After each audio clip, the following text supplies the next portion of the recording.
दोस्तों नमस्ते। आज हम हिंदी नाटक का विकास देख रहे हैं। तो पहले भाग में हमने भारतेंदु युग और द्विवेदी युगीन नाटक किस तरह से विकसित हो चुका था, उसका विकास क्रम किस तरह का था, यह हमने देखा है। अब हम देखेंगे प्रसाद युग के नाटक। भारतेंदु जी के हिंदी नाट्य साहित्य को जो साहित्यिक भूमिका प्रदान की, उसे कालांतर में जयशंकर प्रसाद ने पल्लवित किया। यानी जयशंकर प्रसाद जी बहुमुखी प्रतिभा के धनी साहित्यकार माने जाते हैं। साथ साथ कहानी, उपन्यास, नाटक के क्षेत्र में भी अपनी प्रतिभा का लोहा उन्होंने मनवाया था। वसुधा कविता कवि के बाद प्रसाद नाटककार के रूप में ही सर्वाधिक प्रसिद्ध हुए। हिंदी नाट्य क्षेत्र में प्रसाद जी का आगमन वस्तुतः युगांतर प्रस्तुत करता है। प्रसाद जी के समय तक हिंदी रंगमंच का पूर्ण विकास नहीं हो चुका था। फलतः वे ऐसे नाटकों की रचना में प्रवृत्त हुए जो पाठ्य अधिक और अभिनय कम। प्रसिद्ध समालोचक डॉक्टर गोपाल राय के अनुसार प्रसाद जी कठिनाई यह थी कि वे जिस प्रकार के नाटक लिखना चाहते थे, उनकी अनुरूप रंगमंच हिंदी में नहीं था। हिंदी का शौकिया रंगमंच नितांत अविकसित था। फलतः प्रसाद ने साहित्यिक रंगमंच की स्वयं कल्पना की और इस मानसिक रंगमंच की पृष्ठभूमि में ही अपने नाटक उन्होंने लिखे। प्रसाद जी अपनी काल्पनिक रंगमंच को व्यवहारिक रूप नहीं दे सके, जिसका परिणाम यह हुआ कि उनके नाटक अन्य सभी दृष्टियों से उत्कृष्ट होने पर भी अभिनय की दृष्टि से सफल न हो पाए। प्रसाद जी ऐतिहासिक नाटकों की रचना करने वाले हिंदी के प्रमुख नाटककार माने जाते हैं। भारत के अतीत गौरव का चित्रण करने के साथ साथ उन्होंने राष्ट्रीयता की भावना उत्पन्न करने का प्रयास अपने नाटकों के माध्यम से उन्होंने किया। स्वयं प्रसाद जी ने अपने नाटक विशाखा की भूमिका में स्वीकार करते हुए लिखा है कि मेरी इच्छा भारतीय इतिहास की अप्रकाशित अंश में से उन प्रकांड घटनाओं का दिग्दर्शन कराने का है जिन्होंने हमारी वर्तमान स्थिति को बनाने का बहुत कुछ प्रयास किया है। प्रसाद जी ने अपने नाटकों के विषय बौद्ध काल, मौर्य काल और गुप्त काल से चुने हैं, जो भारतीय इतिहास का स्वर्ण युग माना जाता है। प्रसाद की जो नाटक है उसमें विशाखा, विशाख, अजातशत्रु, कामना, जन्मेजय का नाग यज्ञ, स्कंदगुप्त, एक घूंट, चंद्रगुप्त, ध्रुव स्वामिनी, इनमें से कलात्मक उत्कृष्टता की दृष्टि से स्कंदगुप्त, चंद्रगुप्त और ध्रुव स्वामिनी विशेष महत्वपूर्ण है। अपने नाटकों में प्रसाद जी ने अतीत के पट पर वर्तमान का चित्रण उन्होंने स्पष्ट किया है तथा इतिहास एवं कल्पना का संतुलित समन्वय करने में उन्हें सफलता प्राप्त हो चुकी है। ध्रुव स्वामिनी में प्रसाद जी ने नारी समस्या को प्रस्तुत किया। तलाक एवं पुनर्विवाह का अधिकार हिंदू स्त्री को है या नहीं, इस समस्या को बड़े कौशल से उन्होंने प्रस्तुत किया है। प्रसाद जी ने अपने ऐतिहासिक नाटकों की भूमिका में नाटक की कथावस्तु के ऐतिहासिक स्रोतों तथा अन्य विवरणों पर विस्तार से प्रकाश डाला है। उन्होंने अपने नाटकों में भारतीय संस्कृति, जातीय गौरव एवं राष्ट्रीयता के गौरवपूर्ण चित्रण अंकित किए हैं। उनके नारी पात्र आदर्श भारतीय रमणी के रूप को प्रस्तुत करते हैं। नाट्य शिल्प की दृष्टि से प्रसाद जी के नाटक बेजोड़ हैं। उनमें भारतीय एवं पाश्चात्य नाट्य कला का संतुलित समन्वय उसमें हुआ है। एक ओर तो उनमें कथावस्तु, गीत योजना, रस योजना, उदत्त नायक, विदूषक आदि भारतीय नाट्य कला से लिए गए हैं, तो दूसरी ओर कार्य व्यवहार, अंतर्द्वंद्व, संघर्ष एवं व्यक्ति वैचित्र जैसे तत्व पाश्चात्य नाट्य कला से लिए गए हैं। प्रसाद जी के नाटक न तो सुखांत है न ही दुखांत, अपितु वे प्रसादांत है। नायक अंतिम फल का भोक्ता नहीं बन पाता और विषाद की एक छाया पाठकों के मन पर छूट जाती है। उदाहरण के लिए स्कंदगुप्त नाटक को लिया जा सकता है। स्कंदगुप्त अपने मार्ग में आने वाली सारी विघ्न बाधाओं पर विजय प्राप्त करने के उपरांत भी अंत में नायिका देवसेना को प्राप्त नहीं कर पाता। देवसेना यह कहकर उनसे विवाह को प्रस्ताव को ठुकरा देती है, मेरे इस जीवन के देवता और उस जीवन के प्राप्य क्षमा।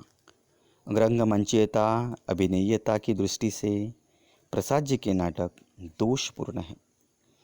विस्तृत और विशृंखलित कथानक, दृश्यों की बहुलता, लंबे लंबे स्वगत कथनों, दार्शनिक उक्तियों एवं संस्कृत गर्भित लाक्षणिक भाषा उनके नाटकों की अभिनयता में बाधक है। वस्तुतः उनके नाटक पाठ्य अधिक है, अभिनय कम है। प्रसाद जी प्रयोगधर्मी नाटककार थे। उन्होंने अपने परवर्ती नाटकों में विषय और शिल्प दोनों ही दृष्टियों से प्रयोग किए और अंततः ध्रुव स्वामिनी के रूप में एक ऐसा सशक्त नाटक लिखा जो पूरी तरह से अभिनीत किए जाने योग्य है, क्योंकि उसमें वे त्रुटियां नहीं हैं जो अन्य नाटकों की अभिनयता में बाधक मानी गई है। उन्होंने न केवल ऐतिहासिक नाटक लिखे अपितु कामना नामक नाट्यकृति की रचना भी की, जो संस्कृत के प्रबोध चंद्रोदय शैली की एक अन्योपदेशक नाट्य रचना है। एक घूट उनका सफल एकांकी है, जो करुणालय को गीत नाट्य के अंतर्गत रखा जा सकता है। संक्षेप में कहा जा सकता है कि हिंदी के ऐतिहासिक नाट्य परंपरा में प्रसाद जी श्रेष्ठतम नाटककार हैं। प्रसाद युग के अन्य उल्लेखनीय नाटककारों में हरिकृष्ण प्रेमी, लक्ष्मीनारायण मिश्र, सेठ गोविंददास, गोविंद बल्लभ पंत, उपेंद्रनाथ अश्क, वृंदावन लाल वर्मा, किशोरदास वाजपेयी, वियोगी हरि, चतुरसेन शास्त्री, पांडे बेचन शर्मा आदि के नाम वहाँ पर आ जाते हैं। दोस्तों, प्रसाद में यद्यपि समाज सुधार की प्रवृत्ति का आधार बनाकर नाटकों की रचना की गई, बाल विवाह, अनिमेल विवाह, छुआछूत, वर्ग व्यवस्था, नारी स्वातंत्र्य, धार्मिक अंधविश्वास जैसी अनेक समस्याओं का चित्रण तत्कालीन नाटकों में हुआ, किंतु इस काल में ऐतिहासिक नाटकों की रचना करने की ओर विशेष ध्यान दिया गया। प्रसाद जी ने ऐतिहासिक नाटकों की रचना की। वे विशेष विषय वस्तु एवं शिल्प की दृष्टि से अत्यंत प्रभावशाली हैं। वसुता प्रसाद जी हिंदी के श्रेष्ठतम ऐतिहासिक नाटककार हैं। इस काल के नाटककारों में राष्ट्रीय गौरव एवं राष्ट्रीयता की भावना जगाने का स्तुत्य प्रयास उन्होंने किया है। प्रसाद युग के कुछ अन्य नाटककारों ने समस्यामूलक नाटकों की रचना की। उन्होंने इसमें ख्याति भी अर्जित की। इस काल में समस्याओं के यथार्थ चित्रण की प्रवृत्ति विकसित हुई और अनेक सामाजिक तथा वैयक्तिक समस्याओं का निरूपण नाटकों के माध्यम से हुआ। संक्षेप में यह कहा जा सकता है कि प्रसाद युग हिंदी नाटकों की प्रौढ़ता की ओर ले जाने वाला काल सिद्ध हुआ है तथा यह प्रौढ़ता विषय एवं शिल्प दोनों ही दृष्टियों से है। आगे देखा जाए तो प्रसादोत्तर नाटक जो है, तो प्रसादोत्तर काल से लेकर स्वतंत्रता प्राप्ति तक हिंदी नाटक कई धाराओं से विभक्त रहा। इस काल में एक ओर प्रसाद की नाट्य परंपरा का ही अनुसरण होता रहा, तो दूसरी ओर यथार्थवादी और सामाजिक समस्यामूलक प्रवृत्तियों के आधार पर नाटक लिखे गए हैं। इस काल के उपरांत रचित नाटक जीवन के यथार्थ से अधिक जुड़े हुए हैं। रंगमंचीयता और एवं अभिनयता का विशेष ध्यान इसमें रखा गया है। देश में स्वतंत्रता के उपरांत एक नई चेतना का विकास हुआ तथा जनमानस ने जो अपेक्षाएं की थी वे भी पूरी नहीं हो सकी।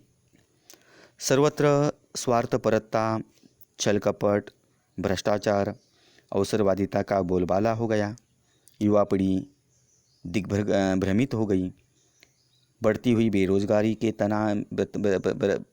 ने तनाव, संघर्ष एवं आपराधिक प्रवृत्तियों को जन्म दिया।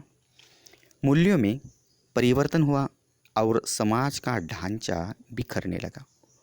महानगरीय जीवन, यांत्रिकता, औद्योगिकरण के कारण जीवन और जगत में अनेक समस्याओं का विकास हुआ। नवीन परिवेश, नवीन भावबोध एवं नवीन मान्यताओं ने नाटकों की विषय वस्तु को भी बदल दिया। नाटक ने पुरानी लीक छोड़कर नवीन मार्ग उन्होंने ग्रहण किया। यद्यपि इस काल में भी नाटकों की विषय वस्तु का चयन इतिहास पुराण के साथ साथ समसामयिक जीवन से लेकर किया गया, तथापि अब विषय वस्तु एवं शिल्प में बदलाव नजर आने लगा। जटिल जीवनानुभूतियों को अब नाटक में प्रस्तुत किया जाने लगा तथा अंतर्द्वंद्व चित्रण की प्रमुखता रहने लगी। दोस्तों, प्रसादोत्तर नाटककारों में जय विष्णु प्रभाकर, जगदीश चंद्र माथुर, धर्मवीर भारती और मोहन राकेश, रामकुमार वर्मा, लक्ष्मी नारायण लाल, नरेश मेहता, विनोद रस्तोगी, सुरेंद्र वर्मा, डॉक्टर शंकर शेष, रमेश बख्शी, मुद्रा राक्षस, नरेंद्र कोहली, गिरिराज किशोर, गोविंद जातक, जयनाथ नलीन, शिव प्रसाद सिंह आदि के नाम यहाँ पर लिए जाते हैं। तो प्रसाद युग में जितने भी नाटककारों ने अपना योगदान दिया है, उन नाटककारों की सूची बहुत लंबी है, किंतु यह हमें इतने ही नामों से संतोष करना पड़ सकता है। हिंदी नाटकों की यह विकास यात्रा अभी जारी है। नए नए नाटककार प्रयोगधर्मी भी है तथा अब नाटक मानवीय जीवन की विसंगतियों को प्रस्तुत करने वाला एक सशक्त माध्यम के रूप में हमारे सामने आया है। यद्यपि गद्य विधाओं की अपेक्षा हिंदी नाटक का विकास मंद गति से हुआ, क्योंकि हिंदी रंगमंच को अभी भी दर्शकों का अभाव है। सिनेमा एवं टीवी ने हिंदी नाटकों की रंगमंचयता को प्रभावित किया है। दर्शक अब रंगमंच पर अभिनीत किए जाने वाले नाटकों की ओर कम आकर्षित हो रहे हैं। तथापि आज का हिंदी नाटक पूर्णतः भारतीय परंपराओं से जुड़ा हुआ है और समसामयिक समस्याओं को प्रस्तुत करने की एक सशक्त विधा के रूप में विकास पथ पर अग्रसर है। निष्कर्षतः आधुनिक हिंदी साहित्य की अन्य विधाओं के मुकाबले हिंदी नाटक का विकास अपेक्षाकृत मंद हुआ ही है। तो लेकिन वर्तमान में रंगमंच की तरफ दर्शकों का अधिक रुझाव नहीं है। तो दोस्तों, आज हमने हिंदी नाटक का विकास क्रम 2 लेक्चर में हमने देखा है। आज हम यही रुकते हैं। आप इसका अध्ययन ध्यान से करिए। इसमें कुछ त्रुटियां हो या समस्या हो या समझ में बात न आ रही हो तो मुझसे संपर्क करिए।